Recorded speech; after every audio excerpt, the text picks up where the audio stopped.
Meus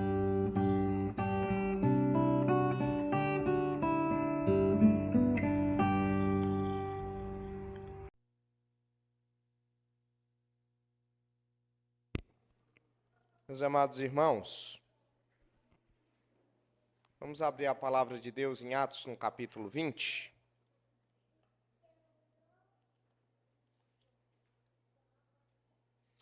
Irmãos, nós estamos, nas últimas semanas, falando sobre a doutrina da igreja. E hoje nós vamos falar sobre um assunto muito importante, que é sobre o governo da igreja. Como é que a igreja é governada? Obrigado.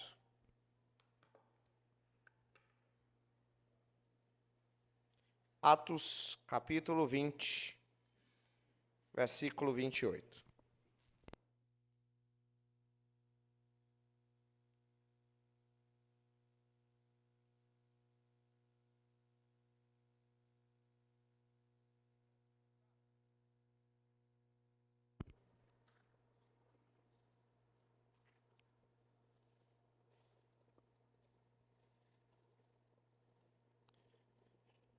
Vamos ler, irmãos, a uma só voz? Atendei por vós e por todo o rebanho sobre o qual o Espírito Santo vos constituiu bispos, para pastoreardes a igreja de Deus, a qual ele comprou com o seu próprio sangue. Amém, amém. Vamos fazer uma oração, irmãos, nesse momento ao nosso Deus. Vitor, por favor, nos eleve a Deus em oração.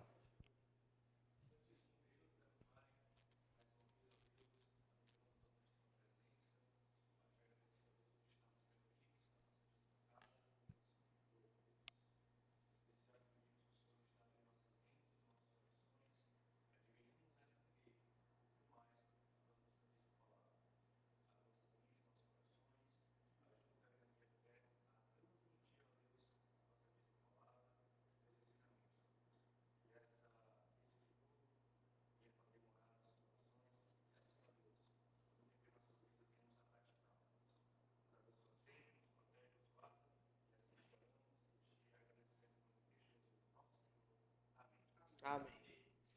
Irmãos, como falei para vocês agora há pouco, eu pretendo tratar nesta manhã sobre a doutrina do governo da igreja. Essa doutrina, irmão Zenildo, ela não é uma doutrina, digamos assim, que para a maioria dos cristãos seja uma doutrina interessante, aquela doutrina assim chamativa, uma doutrina que para muita gente parece até ser uma doutrina sem tanta importância. Contudo, meus irmãos, eu gostaria de dizer que essa não é uma doutrina que não seja importante. Eu acho ela muitíssimo importante. Eu vou só mostrar para os irmãos, só comprovar na prática como isso é importante. Muitos irmãos aqui já passaram por outras denominações. E, irmãos, um dos problemas mais frequentes em determinadas comunidades religiosas está justamente no seu governo. Ou eu estou enganado?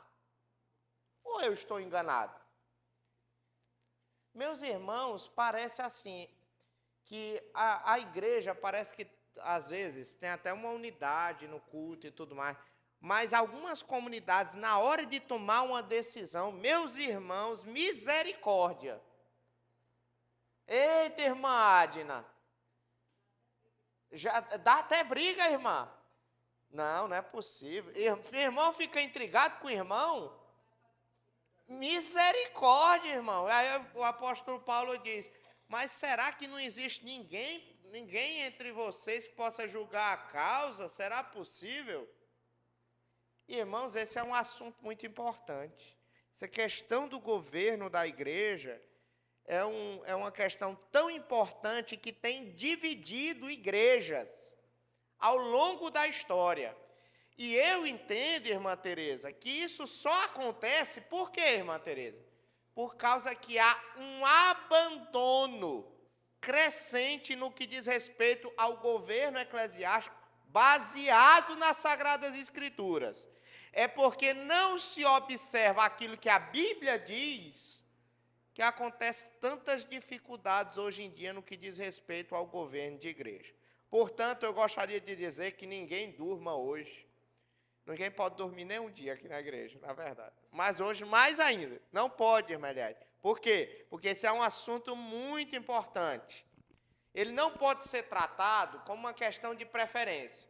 Eu não posso chegar aqui, por exemplo, nossa Assembleia Geral, já vou anunciar a data. Vai ser agora em fevereiro. Mas eu não posso chegar agora na Assembleia Geral aqui da nossa igreja e dizer assim, irmãos, agora nós vamos decidir como é que vai ser o governo da nossa igreja. Certo? Nós vamos decidir aqui. Quem é que aceita que seja desse modo? Quem é que aceita que seja desse outro modo? E quem é que aceita que seja assim?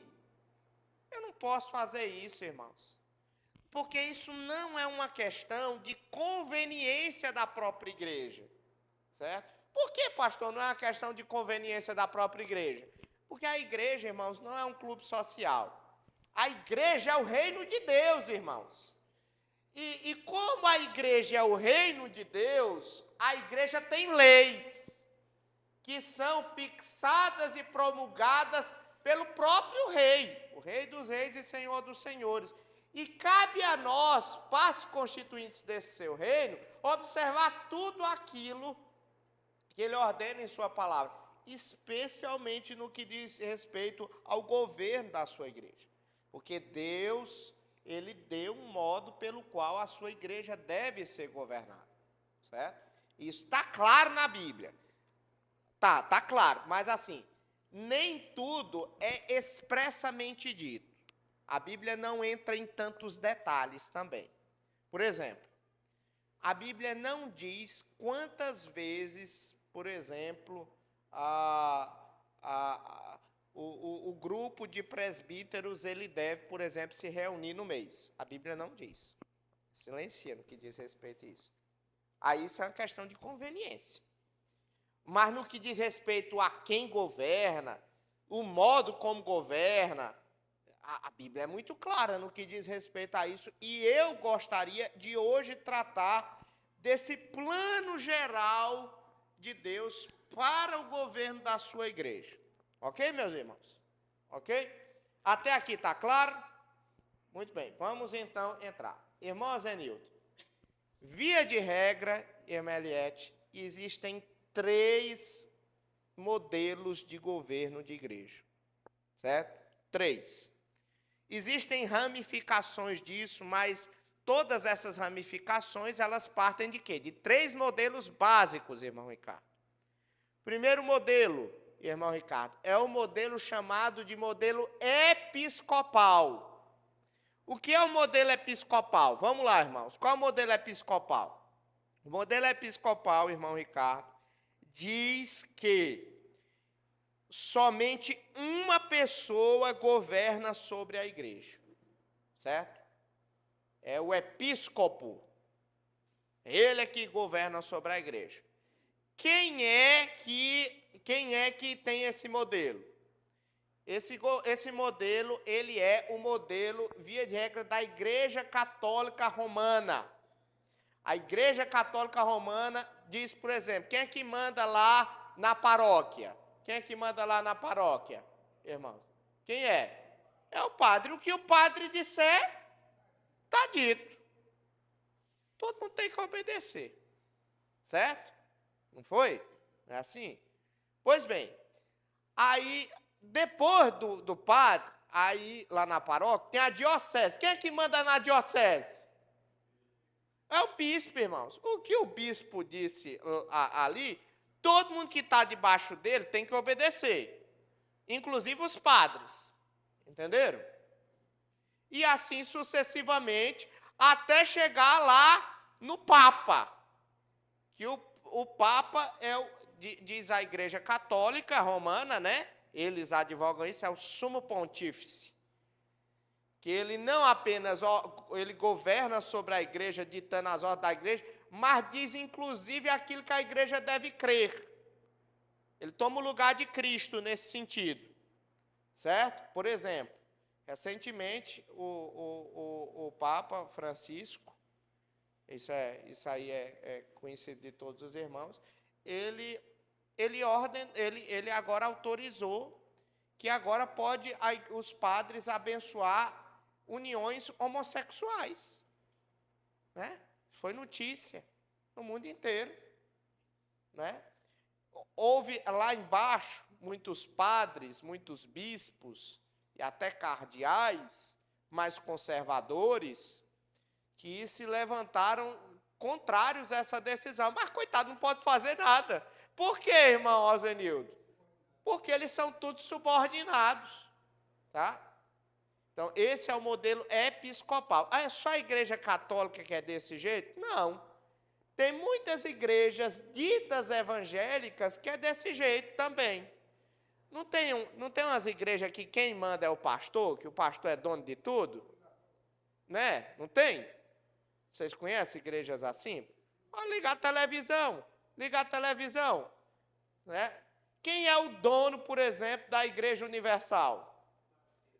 É o que o Macedo disser, está dito. Sim. É. É. Pois é.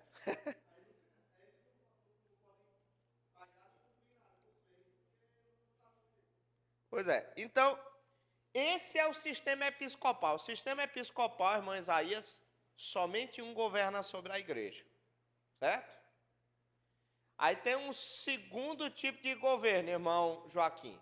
Esse governo é o chamado de governo congregacional. O governo congregacional é aquele governo em que todo mundo manda. Enquanto o modelo episcopal diz que só um manda, certo? Só um governa.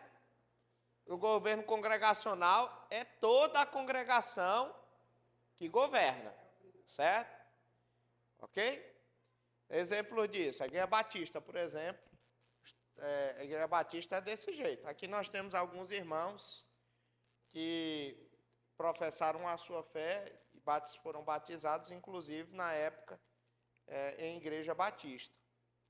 Os irmãos conhecem muito bem como é o processo, melhores até do que eu. Na prática, eu nunca participei de uma assembleia assim, né? Então, assim, para tudo se organiza na Assembleia. A Assembleia tem a palavra final. No caso, o pastor, ele é o moderador daquela Assembleia. Nada mais do que isso. Diga, amado.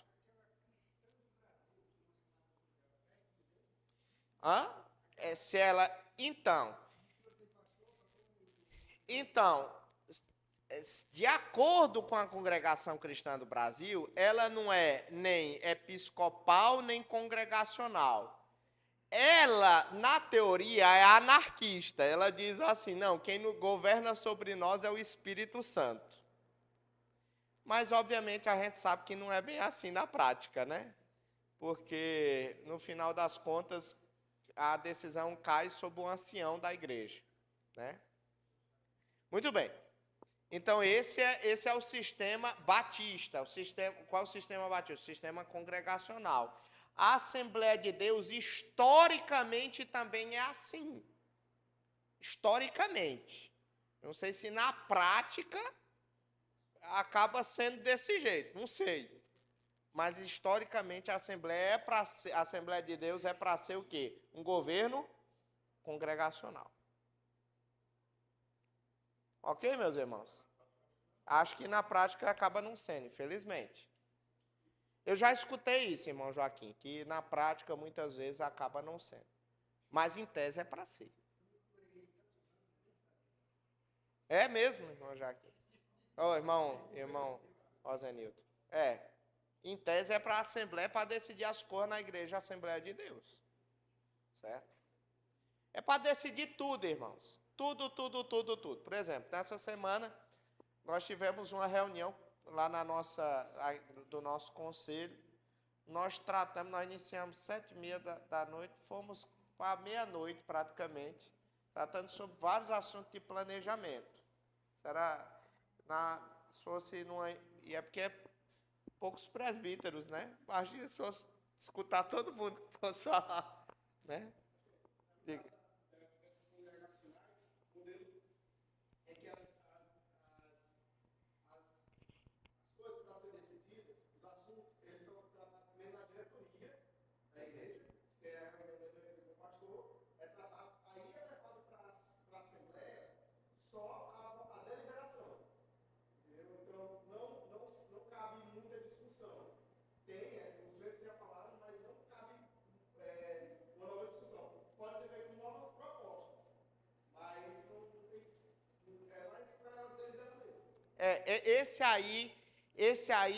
Hoje é um modelo semicongregacional. Ele não é um modelo congregacional mesmo clássico.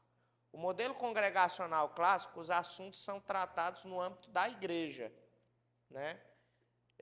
Esse aí é um modelo, digamos, seja um modelo semi-presbiteriano.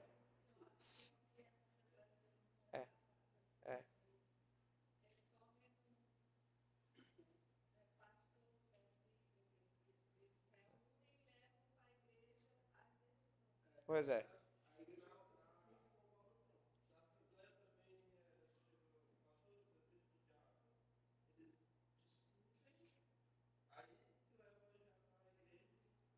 Esse aí é um desenvolvimento do sistema congregacional, certo? Mas existe um terceiro sistema, um terceiro modelo, que é o nosso modelo, que é o governo presbiteriano, ou é o governo também chamado de governo representativo. Esse sistema, ele não diz que não é apenas uma pessoa que governa, nem todo mundo que governa. São apenas algumas pessoas que governam. Quem são as pessoas que governam, irmãos? São os presbíteros. É daí que veio o nome de igreja presbiteriana. Por que igreja presbiteriana? Porque é a igreja governada por presbíteros. Então, o nome da nossa igreja, que acaba levando consigo essa marca, é justamente o de governo de igreja, é um governo representativo, certo? Os presbiterianos e a igreja reformada, quando eu digo a igreja reformada no contexto da Europa, o nome mesmo, certo? É um contexto de uma igreja com governo representativo, certo? O povo de Deus elege os seus presbíteros, elege seus anciãos, porque o nome presbítero é um sinônimo de ancião, certo? E aí esses presbíteros, esses anciãos, eles vão governar sobre toda a igreja. Nós percebemos, irmã Giza, certo? Que esse sistema de governo, ele é um sistema de governo que é utilizado desde o Antigo Testamento. Por exemplo, abra sua Bíblia, por favor, em Êxodo, no capítulo de número 3. Segundo livro da Bíblia, Êxodo, capítulo 3, versículo 16.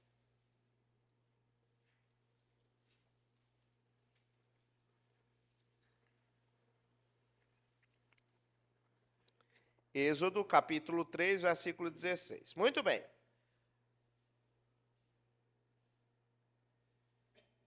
Aqui nesse texto, Moisés estava sendo enviado por Deus para libertar o povo de Israel da escravidão do Egito.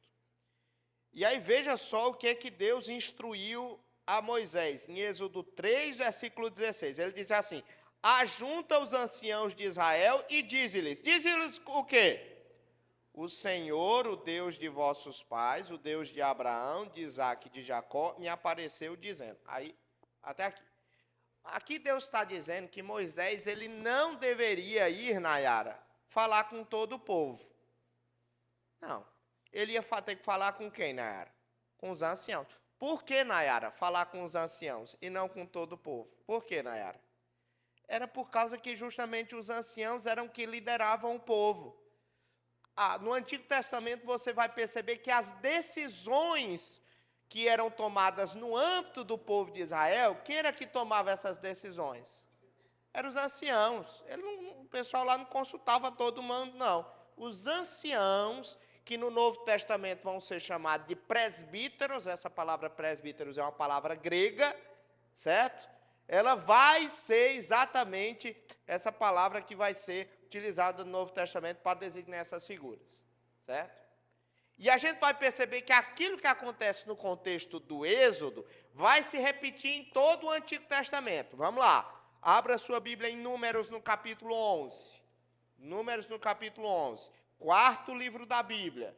Gênesis, Êxodo, Levíticos, Números. Capítulo 11, versículo 16.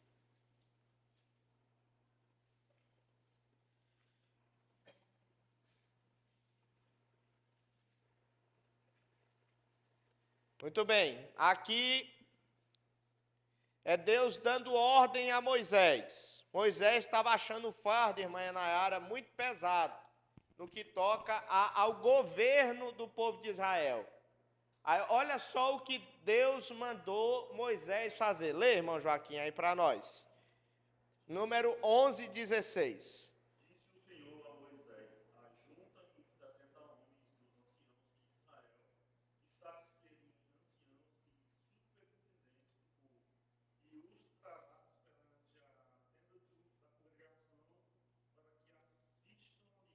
Olha que coisa interessante, irmãos. Aqui, ó, essa palavra superintendente é a palavra que no Novo Testamento vai ser utilizada para bispo, Álvaro. Certo? Então ele está dizendo assim, olha, os anciãos, eles vão ser o quê? Os superintendentes do povo. Olha que coisa maravilhosa, né? Coisa interessante, né? Isso em Números capítulo 11. Agora você vai lá para 1 Samuel no capítulo 16. 1 Samuel no capítulo de número 16, versículo 4.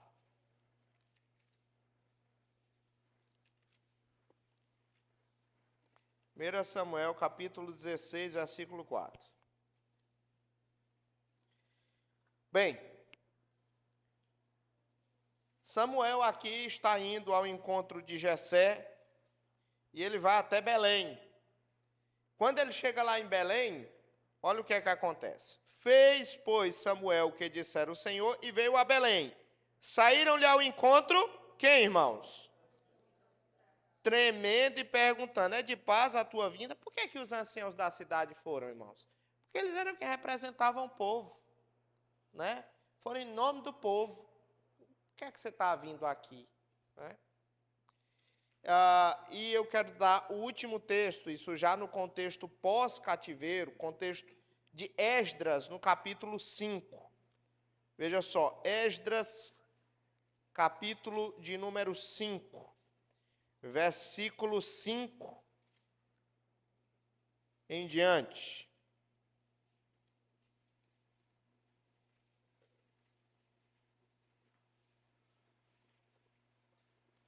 No que diz respeito ao trabalho do povo de Israel. Porém, os olhos de Deus estavam sobre os anciãos dos judeus, de maneira que não foram obrigados a parar até que o assunto chegasse a Dario e viesse resposta por causa disso. Não é? Aí, quando você chega lá no versículo de número 8, 9, olha o versículo 9. Perguntamos aos anciãos e assim lhes dissemos, quem vos deu ordem para reedificardes esta casa e restaurardes este muro? Então, aqueles estavam trabalhando na reconstrução do templo. E quem era responsável por aquilo, que era um projeto de toda a nação? Os anciãos, porque os anciãos eram que governavam sobre o povo. Então, quando você chega lá no Novo Testamento, Nayara, você encontra esse padrão sendo replicado.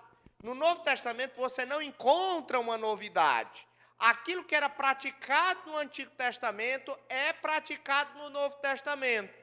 Quem é que governa sobre a igreja? São os presbíteros, certo? são os bispos, são os pastores. Quando eu digo presbítero, bispo, pastor, é tudo a mesma coisa, irmãos. São sinônimos. Está muito claro no texto que nós lemos inicialmente. Abra sua Bíblia, por favor, em Atos 20. Primeiro texto que nós lemos aqui, quando iniciamos o estudo. Olha que interessante, irmã Eliette. A senhora é que vai ler esse texto, irmã Eliette. Atos 20, versículo 17. Olha que interessante, irmã Eliette. Atos 20, versículo de número 17. Olha que interessantíssimo esse negócio aqui. Olha, sim. Muito bem, olha, o apóstolo Paulo mandou chamar os presbíteros da igreja. Aí o que foi que ele disse para os presbíteros da igreja? Versículo 28. Olha que interessante, irmãos. Versículo 28, irmã Eliette. Atendei por vós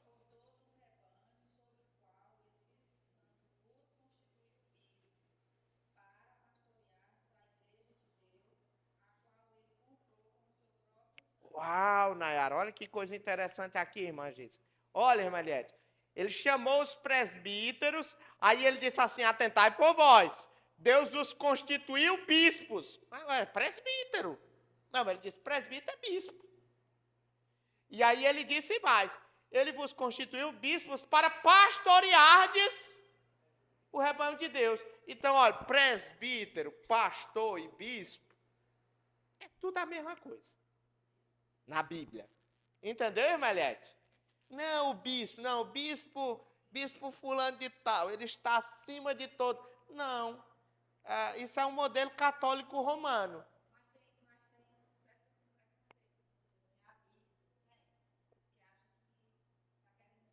Quer querendo ser mais do que todo mundo. Pois é, mas isso não é bíblico.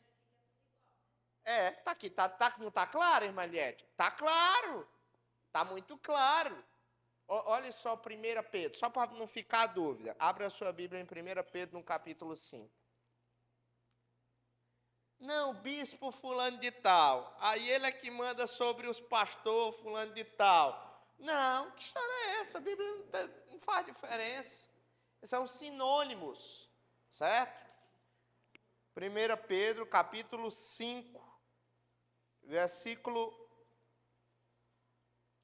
1 em diante. Olha só. Aqui o apóstolo Pedro escrevendo, tá, irmãos? Olha aqui, irmã Nayara. O apóstolo Pedro diz, rogo, pois, aos presbíteros que há entre vós. Eu, presbítero, como? Olha que coisa interessante, só uma pausa aqui. O apóstolo Pedro, ele é apóstolo, irmã Nayara. Apóstolo. Mas ele diz que ele é o quê? Um presbítero. Coisa interessante, né, irmã Eliette? Não, ele é apóstolo, mas ele diz, não, eu sou presbítero. Eu sou presbítero, eu sou um pastor, eu sou um bispo, porque eu cuido da igreja que Deus me confiou, certo? Aí ele diz, rogo, pois, aos presbíteros que há entre vós, eu presbítero com eles, e testemunho dos sofrimentos de Cristo, e ainda coparticipante da glória que há de ser revelada. Aí ele diz, pastoreai o rebanho de Deus. O que é que o presbítero deve fazer, irmã Nayara? Pastorear o rebanho de Deus. Por quê? Porque o presbítero, ele é um pastor. Tá vendo, irmã Eliette? Você entendeu? Então, é esse o ponto que eu gostaria de citar para os irmãos. Que a igreja reformada, ela entende o seguinte, que a igreja ela é governada por presbíteros, certo? Ok? Então, essa designação, pastor, presbítero, ancião, bispo, para nós são tudo sinônimos, certo? E que hoje a maneira como a igreja é governada é uma continuidade daquilo que já era praticado no contexto do Antigo Testamento. De maneira que os apóstolos, a igreja do Novo Testamento, não criou um modelo novo. Eles apenas replicaram aquilo que Deus já havia instruído desde o Antigo Testamento, certo? Agora sim, existem alguns pontos importantes, tá? Por exemplo, a Bíblia, quando fala de presbítero, ela fala num contexto de pluralidade, certo? É difícil você encontrar essa palavra presbítero no singular, como você encontra aqui em 1 Pedro capítulo 5. Foi o texto que nós acabamos de ler. Mas dentro de um contexto de pluralidade. Ele diz assim: rogo aos presbíteros que há entre vós, eu presbítero como eles. Certo? Mas num contexto de pluralidade. Por quê? Porque o sistema de governo bíblico indica que não apenas um governa, um presbítero governa, certo? Mas alguns presbíteros governam, os presbíteros da igreja, certo? É por isso, abra sua Bíblia aqui, lá em Atos capítulo 14, versículo 23. Atos 14, versículo 23. Olha só o que nós temos aqui nesse texto. Olha a ordem que nós temos.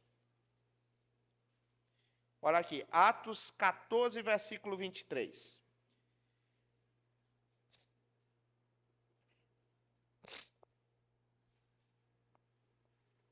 Olha só o que o apóstolo Paulo fez. Encontraram? Ainda não? Amém? Muito bem. Vamos lá, irmão Isaías, lê aí para nós. Atos 14, 23.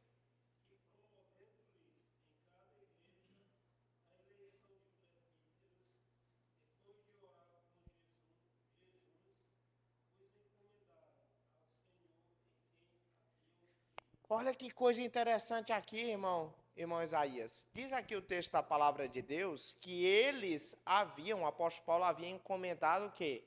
Eleição de presbíteros na igreja. Entendeu? Então, os presbíteros, eles não se autonomeavam. Eles eram eleitos pelo povo, pelos crentes da igreja, como nós fazemos aqui na igreja. É a igreja que elege, certo? Então, irmãos, vocês entenderam? Então, nosso entendimento é esse. E, particularmente, irmãos, esse é o melhor sistema de governo, porque é o governo bíblico. Eu dou duas razões pelas quais esse governo é o governo melhor. Em primeiro lugar, irmão Ozenildo, ele é melhor porque ele previne que haja dominadores do rebanho.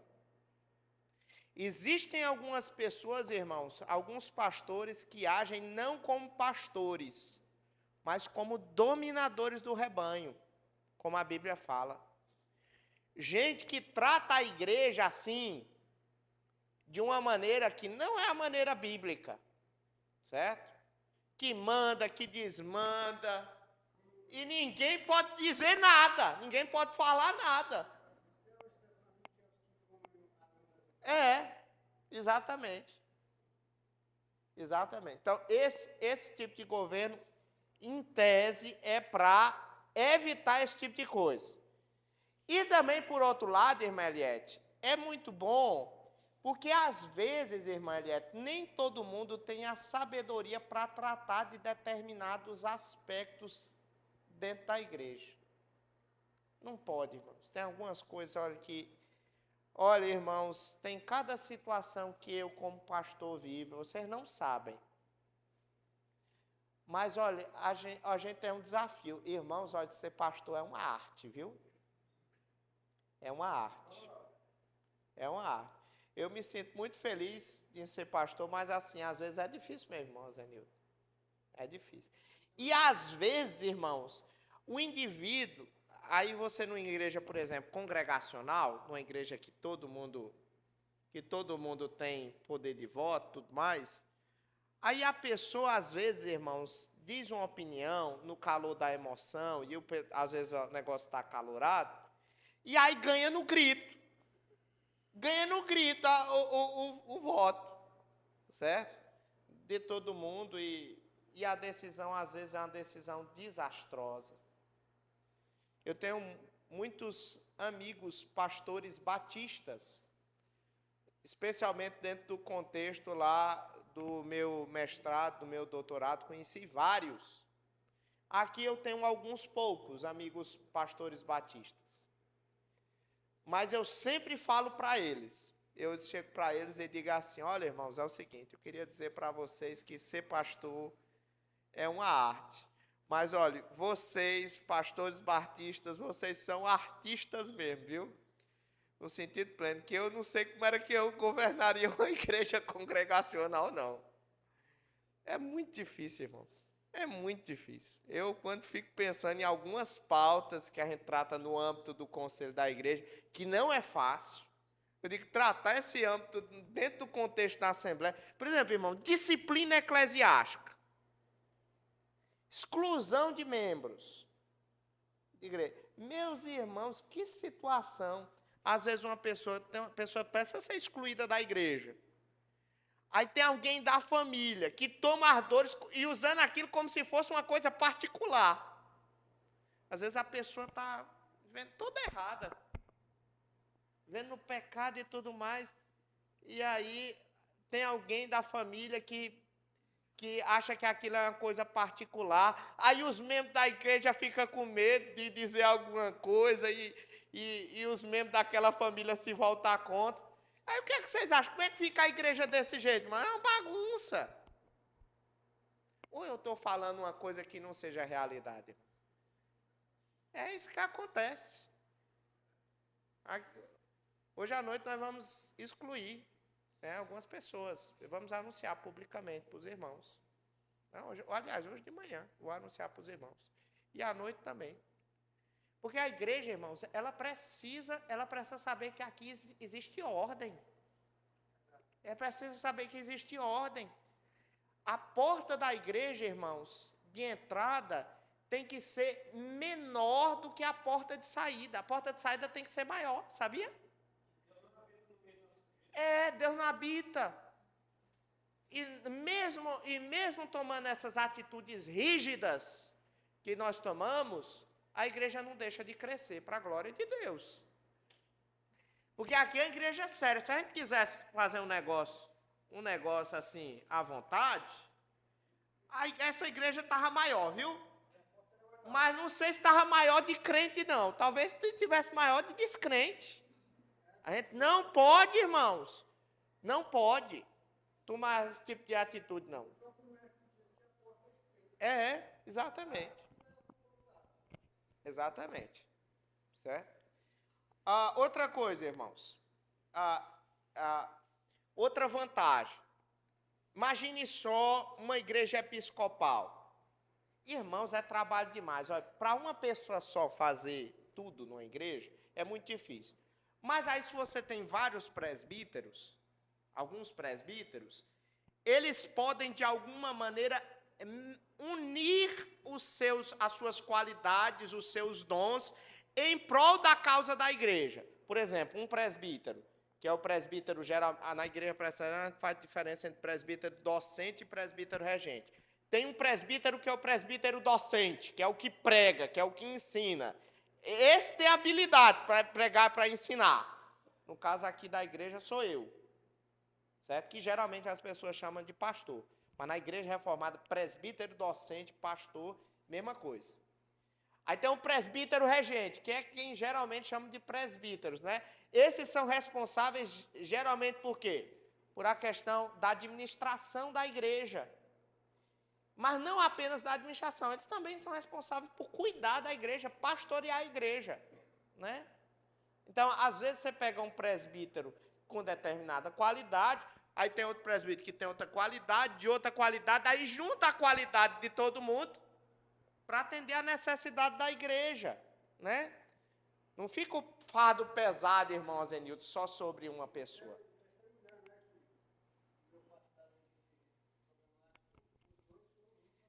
Graças a Deus, graças a Deus. Graças a Deus, graças a Deus. Então, deixa eu só voltar aqui num ponto. Eu falei sobre essa divisão de presbítero, né? Presbítero docente e presbítero regente. Mas lá no conselho da igreja não tem essa distinção de voto, não. Eu sou o presidente do conselho da igreja, constitucionalmente falando, porque eu fui treinado para aquilo. Então, passei 4 anos, pelo menos, estudando, me preparando para dirigir o conselho da igreja. Tá? Aí, o que é que acontece? Na hora lá do voto, irmão Luiz Carlos e irmão Juscelino, o meu voto é igual ao do irmão Luiz Carlos. Certo? Se o irmão Luiz Carlos e o irmão Juscelino votarem contrários ao meu voto, aí eu sou voto vencido. Aí o meu compromisso para com eles é o seguinte, irmãos, eu fui vencido no voto, mas aqui no conselho ninguém nunca perde. Essa é a decisão do conselho da igreja. A partir de agora, acabou esse negócio de, o pastor Jefté, a opinião do pastor. Não tem um negócio de opinião do pastor Jefté, não. Isso aqui foi o que o conselho da igreja decidiu. Ou seja, isso traz unidade para a igreja, não traz confusão. E eu acho que é por isso, em alguma medida, que aqui a igreja, em certo modo, eu posso dizer que a nossa igreja é pacífica. O contexto do sistema presbiteriano, ele torna a igreja, em tese, mais pacífica. Até os batistas dizem isso, os meus amigos pastores batistas, eles dizem isso mesmo. Não, para pastorear a igreja de governo presbiteriano é mais fácil, pela forma de governo, né? E acaba sendo, de alguma maneira, o governo bíblico da igreja. Tá bom? Muito bem. Alguma pergunta até aqui, irmãos?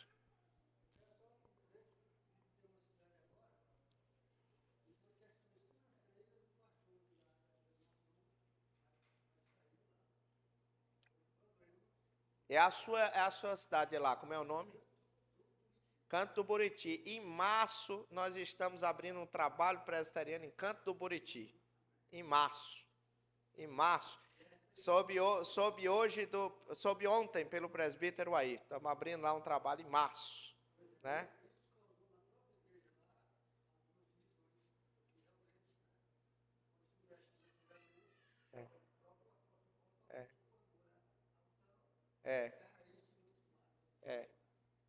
Na reunião de planejamento que nós tivemos do conselho, nós trabalhamos um dos pontos é o orçamento. Na Assembleia Geral, os irmãos lembram que a gente teve orçamento, né?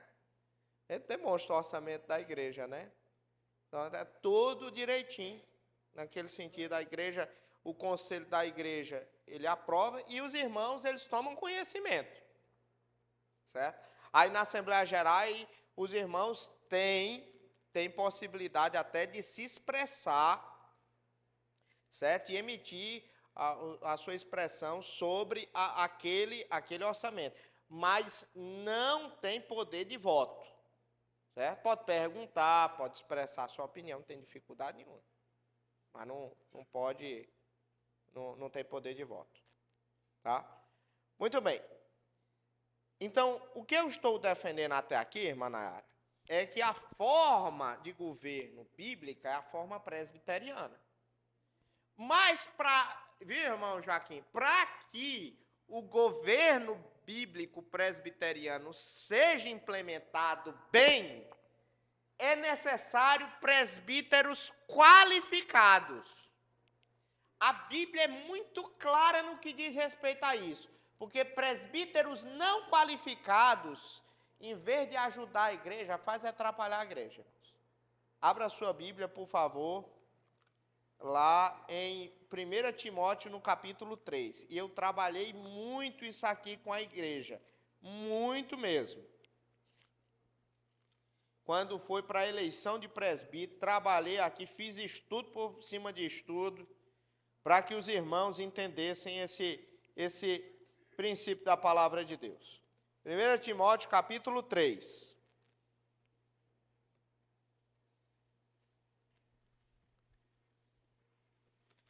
Olha aqui, irmã Nayara.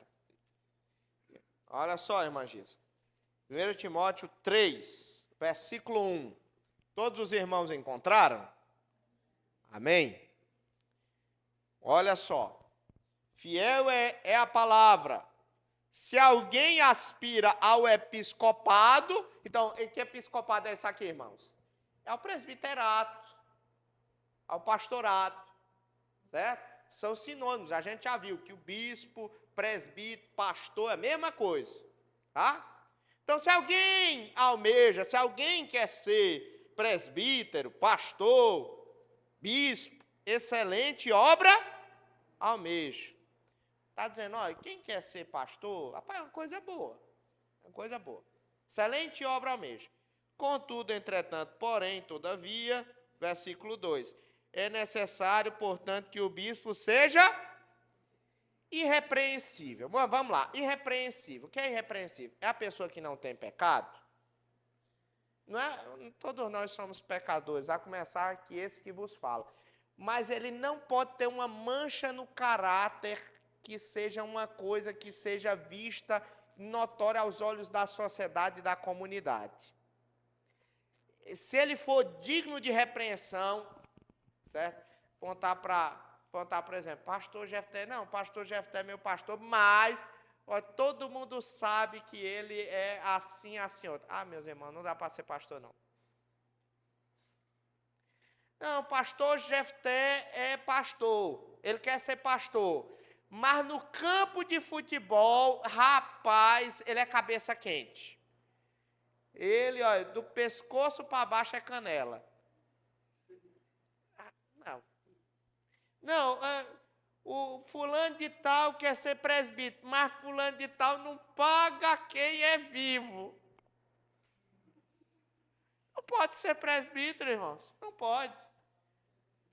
Não, fulano de tal é um cabo até crente e tal, mas ele tem uma fraqueza nessa área sexual, ele não pode ver um rabo de saia. Não presta, irmãos. Não presta. Ele é repreensível. Não pode ser um bispo, não pode ser presbítero, tinha que estar assim. Ele tem que ser irrepreensível, porque ele é o modelo do rebanho. Certo? É verdade que a palavra de Deus você deve guiar não por aquilo que eu me comporto, mas de alguma maneira, irmãos, porque eu prego a palavra de Deus, eu tenho que viver aquilo que eu prego, não é não? Não é não, irmãos? É certo que eu vou pecar, falhar em algum ponto, mas não posso viver nessa queda de pecado, não. Tá? Então, em primeiro lugar, veja só, versículo 1, 1 Timóteo 3:1, 3:2. É necessário, portanto, que o bispo seja irrepreensível, esposo de uma só mulher. Quando aqui fala de esposo de uma só mulher, é que ele seja casado com uma só mulher. Não significa dizer que, porventura, a mulher já morreu, aí ele é casado com outra mulher. Significa também dizer que, de repente, a mulher abandonou o indivíduo, e aí ele teve que se separar, se divorciou, e aí casou com outro, certo? Nós já tratamos sobre essa questão do divórcio aqui, tá? Eu já expliquei para a igreja como é que acontece. Parte inocente, ela pode casar novamente. Mas a parte que é culpada, não. Tá? Ele só pode ser marido de uma só mulher. É nesse sentido, né? De uma só. Ele não pode ter uma mulher aqui, outra mulher acolá e outra mulher acolá. Não pode. Pode, Nayara? Não pode. Não, eu recentemente eu soube de um caso, misericórdia. Misericórdia. Situação triste. Triste, mas não vou entrar em detalhes que não convém. Mas, enfim. É necessário, portanto, que o bispo seja irrepreensível, esposo de uma só mulher, temperante. Ou seja, o que é uma pessoa temperante, irmãos? Pessoa equilibrada. Não é uma pessoa que não é uma pessoa que seja esquentada demais, nem que seja uma pessoa assim passiva demais. Tem que ser uma pessoa firme, irmãos. Olha, o pastor que tiver medo de repreender alguém, repreender com amor, irmãos. Exortar. Não dá, irmãos, para ser pastor. Presbítero, que não tem coragem, que vai ficar pensando, rapaz, o que é que o povo vai pensar de mim se eu tomar essa decisão? Não. Tem que tomar a decisão firme. Firme. Você tem que fazer aquilo que é certo. O certo nunca fica caro, irmãos. O certo sempre fica no preço certo. Certo? Tem que fazer o que é certo.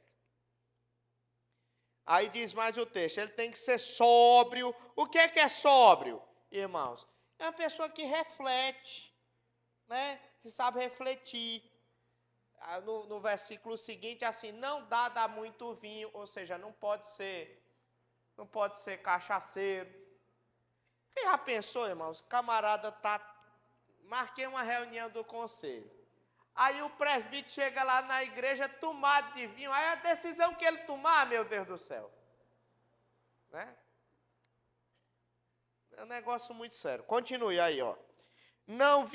O texto, modesto, hospitaleiro, apto para ensinar, não dado ao vinho, não violento, porém cordato, inimigo de contendas. Ó, isso aqui é uma coisa muito importante. Inimigo de contendas. Gente que não gosta de briga. Não gosta de briga. Porque tem gente que gosta de briga, né, irmãos? Não pode ser desse jeito. Cordato é uma pessoa respeitosa, certo? Cordial. Não avarento, ou seja, não pode gostar de dinheiro demais. Por que não pode gostar de dinheiro demais, irmãos? Exatamente. Ele vai entrar no ministério pensando em dinheiro e não no bem da igreja. Entendeu? Não pode ser desse jeito, irmãos. Não pode ser desse jeito. Tá? Aqui na nossa igreja, eu dou graças a Deus, não pego em 1 centavo da igreja. Aqui na nossa igreja, o dinheiro que é depositado aqui, quem é que pega o dinheiro que é depositado aqui? Os diáconos da igreja, quando esse dinheiro aqui é recebido, aí os diáconos, após os irmãos saírem, os diáconos vêm, fazem a coleta desse dinheiro, certo? Contam ele, anotam em planilha própria e depois entregam para o tesoureiro da igreja, para o tesoureiro assinar um recibo, dizendo, recebi o valor tal referente à arrecadação do dia tal, certo? E o tesoureiro, ele tem que responder com os seus bens, caso falte alguma coisa. E de 3 em 3 meses, em tese, é para se reunir a comissão de exame de conta, que é constituída de 3 membros da igreja, para ver se o tanto daquilo que foi dito lá, que foi arrecadado, de fato, está depositado, está tudo direitinho, está tudo catalogado no livro caixa. Certo? É para ver que está tudo. Aí o pastor não pega em dinheiro da igreja. Não porque eu seja tentado para isso. Mas porque a gente é pecador, né, irmãos? Não é? A gente não é pecador? Então não é para mexer com o dinheiro da igreja. Tá? Os presbíteros da igreja não mexem com esse dinheiro. Hoje quem é o tesoureiro é o irmão Osmael. Tá? Muito bem. Alguma pergunta até aqui, irmãos? Então, para o sistema presbiteriano funcionar bem, irmão Emanuel, precisa ter presbíteros qualificados. Vamos terminar aqui, ó. Versículo 4. 1 Timóteo 3, 4. E aí diz mais o que, irmãos? E que governe bem a própria casa, criando os filhos sob disciplina, com todo respeito. Pois se alguém não sabe governar a própria casa, como cuidará da igreja de Deus? Por exemplo, lá em casa nós somos 5 integrantes. Irmão, se eu não governar uma casa de 5 pessoas, eu vou governar aqui a nossa igreja terminou o ano de 2013 com 108 membros, entre comungantes e não comungantes. Se eu não sei governar 5 pessoas, eu e mais 4, eu vou governar 108? Vou governar, irmãos? Vou governar, Emelete? Não vou governar. Não vou governar bem. Então, o teste começa em casa. Ele governa bem, certo? A esposa olha para ele e diz, rapaz, meu esposo é um bom esposo, ó, administra bem as contas da minha casa, é um exemplo para os meus filhos respeitam ele, certo? Eu não tenho que me queixar dele, ele ensina direitinho a palavra de Deus, vive direitinho a palavra de Deus. Começa de casa, né? Aqui, quando os presbíteros foram para ser eleitos, eu conversei com as esposas dele. Eu digo, vem cá. Como é lá no nível de casa? Né? Muito bem, meus irmãos. Então, esse texto aqui está nos ensinando algumas qualificações, certo? Que qualificações são essas, irmãos? Que qualificações são essas? São três aspectos da sua vida. Comportamento moral, eles têm que ter uma boa moral. Segundo lugar, eles têm que ter um conhecimento das Santas Escrituras. E em terceiro lugar, ele tem que ter uma vida familiar exemplar. Essas três coisas. Por que ele precisa dessas três coisas, Nayara? Porque ele vai lidar com coisas sérias aqui na igreja. Certo? Ele vai, por exemplo, ele vai ter que lidar com o ensino da palavra de Deus.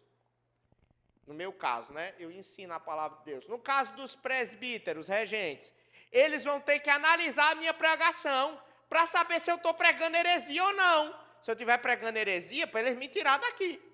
Me denunciar, fazer alguma coisa, me tirar daqui. Certo? A gente lida com os sacramentos da igreja, o batismo, a santa ceia, irmão. Isso é um negócio muito sério. A gente vai lidar com disciplina dentro da igreja. O cara não sabe disciplinar os filhos, vai saber disciplinar os membros da igreja? Né? Nem todo mundo aceita disciplina, não, irmãos. Aí a gente tem que ser rígido. Você tem que ser rígido. Né? Então tem coisas muito sérias. Agora é o seguinte.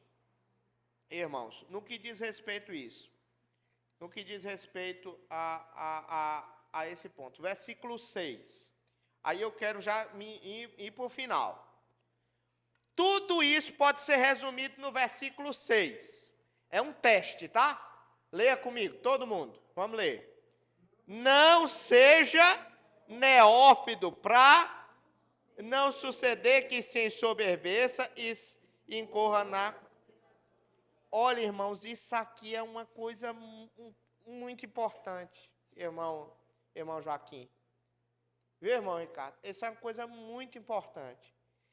O texto aqui está nos ensinando, irmãos, que o princípio utilizado, um dos princípios utilizados, o último citado aqui por Paulo, para a escolha dos presbíteros, é o princípio do tempo. Ele não pode ser o quê, irmãos? Ele não pode o quê? Não, diz aqui o texto, é o versículo neófito. Versículo 6, não pode ser neófito. Por quê? Ele diz aqui algumas razões. Primeiro, para que ele não seja soberbo, porque quando o indivíduo é novo, ele é danado para se ensoberbecer. É ou não é? Ele ainda não... O indivíduo que é novo, ele é jovem, não é todo jovem, não. Mas muitas vezes o jovem, ele é muito precipitado nas suas conclusões e também nas suas decisões. Às vezes, irmãos, a gente só tem uma visão mais correta a respeito da vida e a gente só toma decisões mais apuradas depois que a gente começa a criar cabelo branco. Sabia disso? É mesmo, pastor. Dá um exemplo para você aqui. Quando você tinha 10 anos, você se lembrou daquilo que você fez com 7 anos. E aí você disse assim, meu Deus, que besteira aquela que eu fiz. Eu era um bebezinho. Aí você completou 15 anos. E aí você se lembrou daquilo que você fez com 10 anos. Aí você disse, meu Deus, como eu era tolo. Aí você completou 20 anos.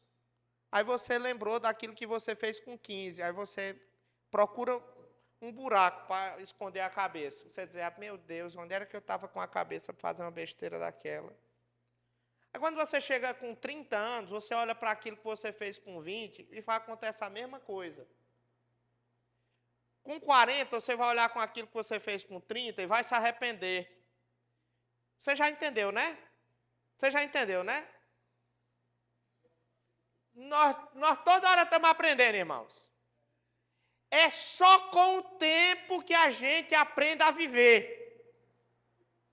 Olha, e tem que ter tempo, e muito tempo. Né? E aí não pode ser, irmãos, uma pessoa neófita, ou seja, ele não pode ser uma pessoa nova demais. Não pode ser uma pessoa nova demais. Aí você disse, é um princípio absoluto, aqui é questão de idade, não é questão de idade, é questão de crescimento espiritual. Timóteo, ele era jovem, ele era pastor, ele era presbítero, e o apóstolo Paulo diz assim, ninguém despreze a sua mocidade. Tá? Eu vejo ali no seminário, tem alguns jovens que têm 20 e poucos anos, mas parece que eles são mais preparados do que tem uns de 40. Tem uns que amadureceram rápido, né? Mas tem outros que não amadurecem, não. Não sei se vocês conhecem gente que tem 50 anos de idade, mas age como se fosse um adolescente, um menino. Geralmente é assim, né? Felizmente. Já tem mais dificuldade. Então, o presbítero, ele tem que ser assim, tem que ter tempo. É por isso que lá no capítulo 5, versículo 22 dessa mesma epístola, o apóstolo Paulo diz assim, não impõe as mãos precipitadamente. O que é que o apóstolo Paulo quer dizer não impõe a mão precipitadamente? Ou seja, que a igreja tem que verificar se aquela é a pessoa certa, irmãos. Porque se for uma pessoa errada, irmã Gisa, misericórdia, irmã Gisa. Misericórdia, irmã Gisa. O problema é grande, viu? O problema é grande. Às vezes você ordena uma pessoa, escolhe uma pessoa precipitadamente, misericórdia.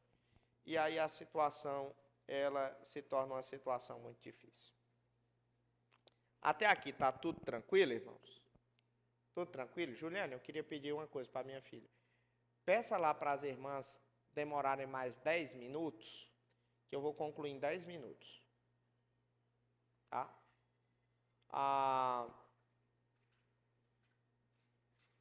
Bem, nós aprendemos ao longo, portanto, desse estudo de hoje, que o governo bíblico da igreja é o governo presbiteriano, ou representativo. Que não fomos nós que inventamos isso, é uma coisa da Bíblia. Entretanto, irmãos, quando a gente diz que o governo da igreja está sobre os presbíteros, nós queremos dizer que isso acontece em um certo sentido, os presbíteros governam. Mas quando nós estamos falando nisso, nós estamos querendo dizer que, mais especificamente, o governo da igreja é por meio de concílios. Por exemplo, no âmbito da igreja local, os presbíteros daquela igreja se reúnem em concílio para governar aquela igreja. Tá? Na igreja reformada, esse concílio menor é chamado de conselho. Conselho. Certo?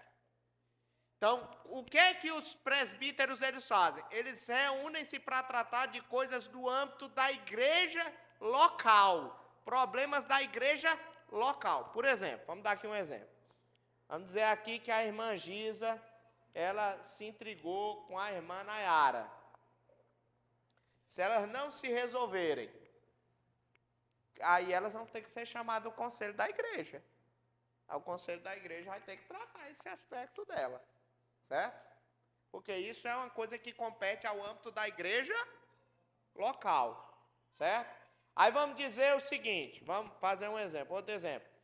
A igreja aqui tem que fazer uma reforma, certo? Isso é uma coisa do âmbito local da igreja, então é o conselho da igreja que vai tratar esse assunto. Agora vamos para outra coisa. O que é que acontece, por exemplo, se a irmã...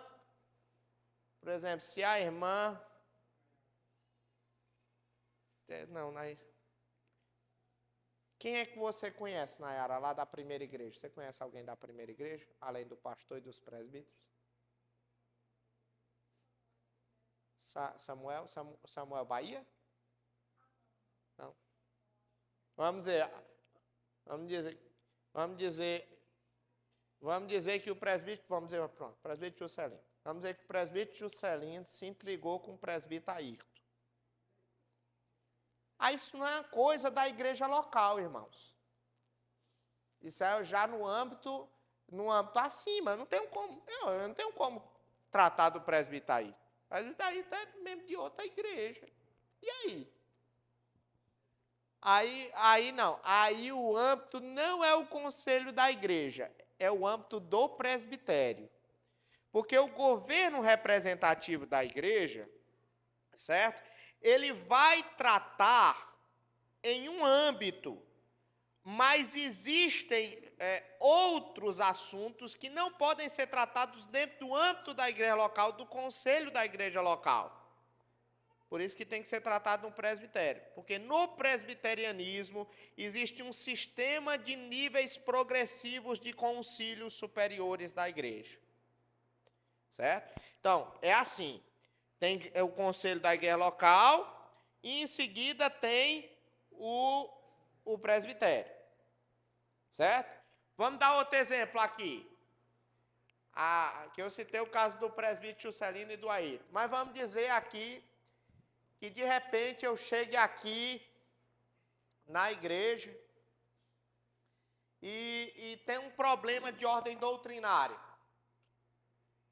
Certo? Aí eu preguei isso aqui, aí lancei isso aí no YouTube. Eu preguei uma coisa que vai de encontro ao pensamento presbiteriano. Aí o que é que vai acontecer, irmãos? Isso já não é uma coisa da igreja local. Tem membro lá da primeira igreja, tem membro lá da oitava igreja, tem membro lá da igreja lá da Nova Jerusalém, que viram esse vídeo e disseram, rapaz, aí o pastor Jefté está pregando certo mesmo, mas quem é que está ensinando errado? Mas ele está pregando certo. Coisa que de encontra ao pensamento da igreja presbiteriana. Aí onde é que vai ser tratado isso? No nível do presbitério. Foi isso que aconteceu em Atos 15. Abra a sua Bíblia. Eu estou terminando. Atos 15. Olha que interessante, irmã Giza. Irmã Giza, isso aqui é interessante demais. Atos capítulo 15, versículo 1. Olha que interessante, irmã Giza. Atos 15, versículo 1. Todo mundo encontrou? Olha o que aconteceu, irmão. Problema doutrinário. Alguns indivíduos que desceram da Judéia ensinavam aos irmãos, se não vos circuncidardes, segundo o costume de Moisés, o que é que acontece? Não podeis ser salvos. Vocês viram? Isso aqui é uma coisa bíblica, irmão? Isso é uma doutrina certa? Não, é uma doutrina errada. Só que isso aí, já estava espalhado. Várias igrejas haviam escutado essa doutrina. O que foi que aconteceu, Álvaro? Versículo 6. Olha o que foi que aconteceu. Versículo de número 6. Então se reuniram os apóstolos e os presbíteros para examinar o quê? A questão. Vocês viram aí? Então, eles se reuniram. Vocês viram aí, meus irmãos? Eles se reuniram. Eles se reuniram, irmãos de várias localidades, para tratar sobre esse assunto. Isso aí, irmãos, é aquilo que no sistema presbiteriano se chama de presbitério. Então, problemas que vão para além do âmbito local da igreja, vai ser tratado aonde? Vai ser tratado no nível superior, no nível do presbitério, que na nossa denominação se reúne pelo menos uma vez ao ano de forma ordinária, certo? Aí tem um nível superior ao presbitério, que é o sínodo. O sínodo é composto de vários presbitérios. E aí tem o último nível, que é o Supremo Concílio, que é composto de vários sínodos. Entendeu? Então, o que o Supremo Concílio lá em cima decide, lá embaixo todo mundo tem que aceitar. Ok, meus irmãos? Compreendido? Compreendido, meus irmãos? Muito bem. Alguma pergunta, irmão Joaquim? Não? Irmão Emanuel. Menino, agora sim, vamos lá. Não, quero que você diga uma por uma.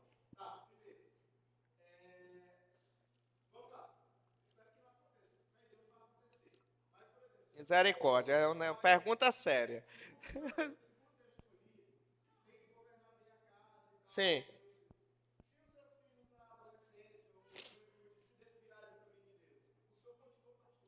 Ah, eu vou ter que ser submetido a esse texto, né? Eu entendo assim, irmão, que a eleição é algo da parte de Deus. A fé vem da parte de Deus, nós cremos e professamos que os nossos filhos são filhos da aliança.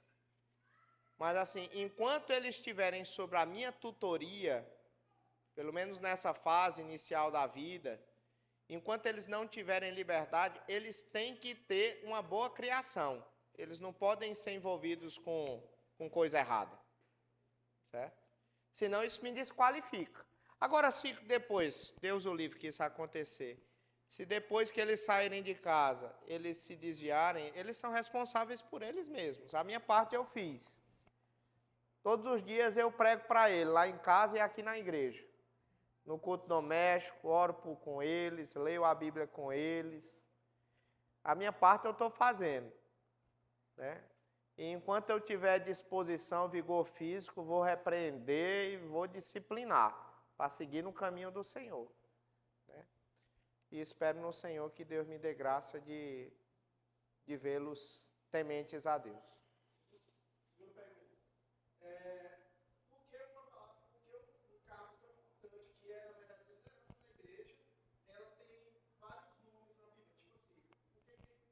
Excelente, excelente. Porque cada nome, de alguma maneira, acaba refletindo alguma característica dessa mesma pessoa. Por exemplo, pastor. O pastor é quem, irmãos? É quem cuida da ovelha. Então, por exemplo, você está num sentido, você está, por exemplo, você está precisando de alimento espiritual, você precisa ser cuidado. É nesse sentido, eu sou pastor. Em outro sentido, eu preciso ser um ancião para ter sabedoria, sabedoria no âmbito prático. Em outro sentido, por exemplo, eu sou o episcopo, eu sou o supervisor. Eu tenho que ver o que está acontecendo na igreja. Eu tenho que ver aquilo que está acontecendo na igreja e governar a igreja de modo adequado. Tá? É por isso, porque cada nomenclatura, ela expressa uma característica dessa mesma pessoa. E a última? Ele tem mandato de 5 anos. O presbítero docente tem mandato. No meu caso, o presbítero docente pode ter mandato de 1 a 5 anos. Eu tenho um mandato de 2 anos. O primeiro mandato o primeiro ano do mandato já foi concluído. Agora, o meu mandato se encerra no dia 31 de dezembro aqui na igreja. Tá?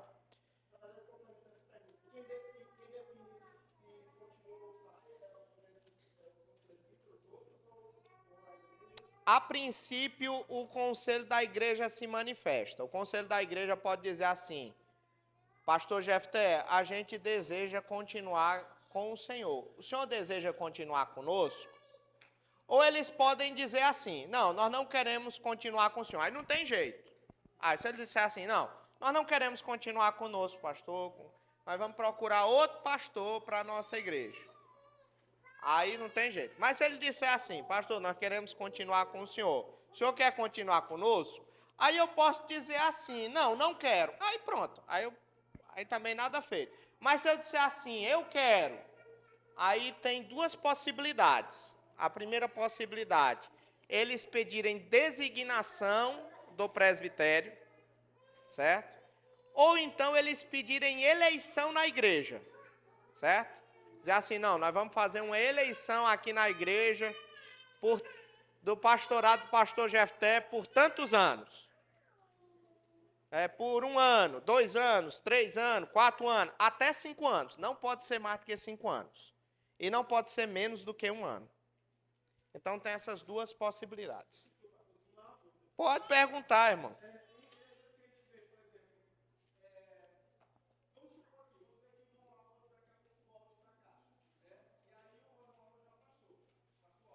Sim. Sim.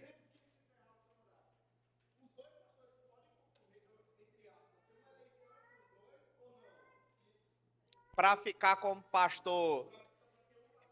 Olha, o conselho da igreja pode até fazer isso, mas eu nunca ouvi falar. Seria uma coisa muito estranha. Seria uma coisa muito estranha. Eu nunca ouvi falar. Ele fazer um edital, vai fazer um edital, se ambos entenderem. Eu, particularmente, eu nunca concorreria. Eu tenho certeza que o Álvaro nunca concorreria. Né? Enfim. A gente tem que orar a Deus, irmãos. Olha, eu vi no caso aqui do Álvaro. O Álvaro está indo para Crateús. Hoje é o último domingo dele conosco. Né?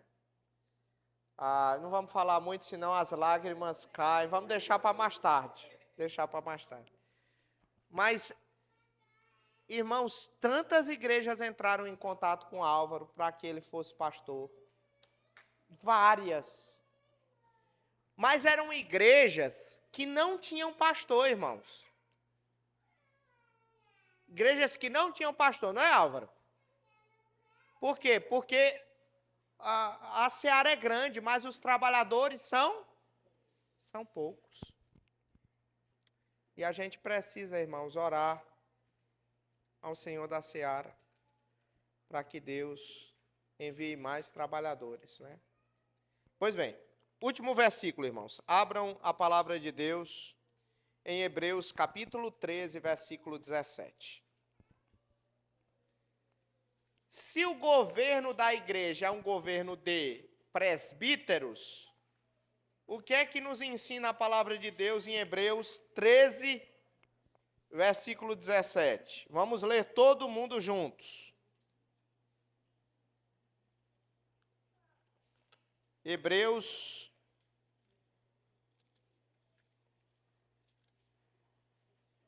13, 17. Diz assim: obedecei aos vossos, isso é um sinônimo de pastor, obedecei aos vossos pastores. Leiamos: e sede submissos para com eles, pois zelam por vossa alma, como quem deve prestar contas, para que façam isto com alegria e não gemendo, porque isto não aproveita a vós outros. Ou seja, o governo é de presbíteros. Então, seja submisso aos seus pastores, porque se você não for submisso, isso não vai ser de proveito para você nem para a igreja. Tá? Que Deus nos abençoe, amados irmãos. Nós fazemos a leitura de Atos, capítulo 20, versículo 28.